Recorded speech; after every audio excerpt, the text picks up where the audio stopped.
Hi, I'm Dana, and I'd like to share with you some of my favorite books with collage illustrations.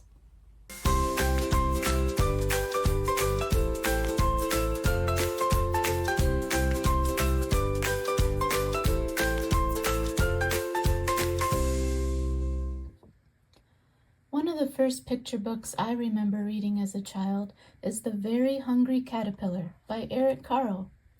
The caterpillar eats a little too much, but eventually he becomes a beautiful butterfly.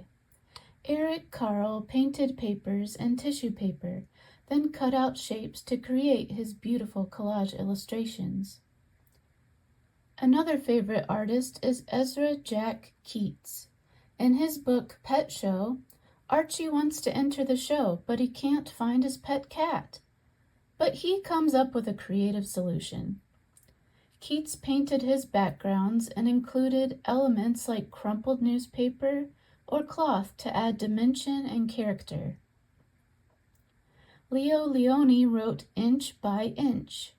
It's about a little inchworm who tries to prove his worth by measuring things. But a bird comes along and says, "Measure my song or I'll eat you." You'll have to read the book to find out how he gets out of that predicament. Leone used paints stamped onto papers and pastel rubbings to create texture in his illustrations. Lois Ehlert wrote Waiting for Wings. It's actually a book within a book, with a poetic description of the life cycle of a butterfly. Ehlert painted white paper with watercolors, then cut out and pieced together her colorful pictures. And last but not least, Wonder Walkers by Misha Archer. It's about two kids wandering around, looking at nature, and asking lots of questions. Archer uses so many tiny strips of painted and patterned papers, and her artwork is truly stunning. Now I want to share with you some ideas about how you can make your own collage artwork.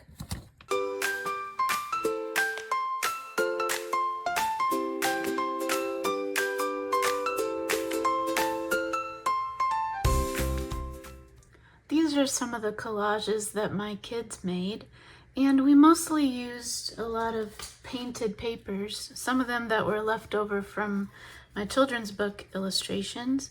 And you might be wondering, why do a lot of children's book illustrators take the time to paint the paper first and then cut it out and make their collage instead of using pre-made craft paper? One of the reasons is that a lot of craft papers are copyrighted. So you either have to have special permission to use them or you have to make your own.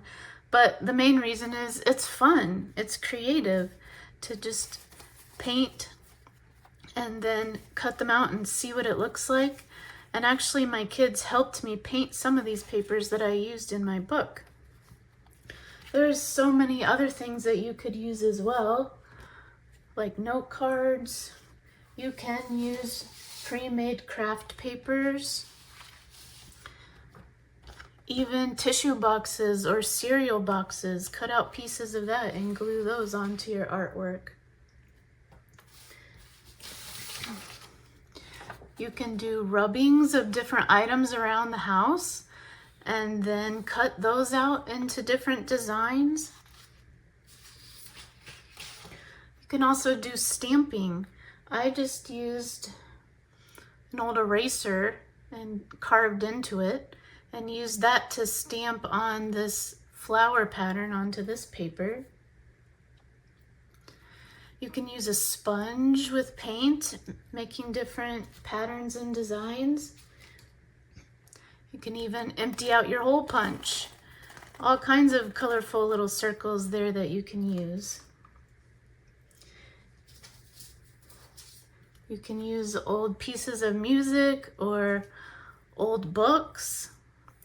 You can use fabric or even just some things you have laying around the house. Ribbon, mismatched puzzle pieces, buttons to make your collage a little three-dimensional.